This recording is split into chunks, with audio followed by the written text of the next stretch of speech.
नमस्कार मित्रांनो, मान्सूनचा अंदमान निकोबार बेटांवर मुक्काम. मान्सून लवकरच केरळमध्ये पोहोचणार. अनुकूल आणि पोषक वातावरणामुळे मान्सूनने वेगाने आगेकूच केलेली आहे.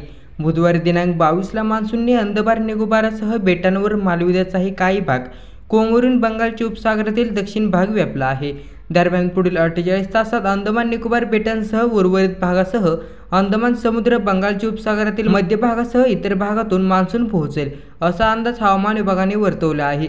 हवामान विभागाने दिलेल्या माहितीनुसार 19 मे रोजी मान्सून बंगालच्या उपसागरासह अंदमान निकोबार बेटांकडे दाखल झाला आहे.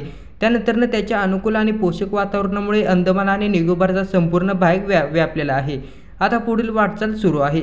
दरम्यान 31 मेपर्यंत मान्सून केरळमध्ये पोहोचण्याची दाट शक्यता आहे.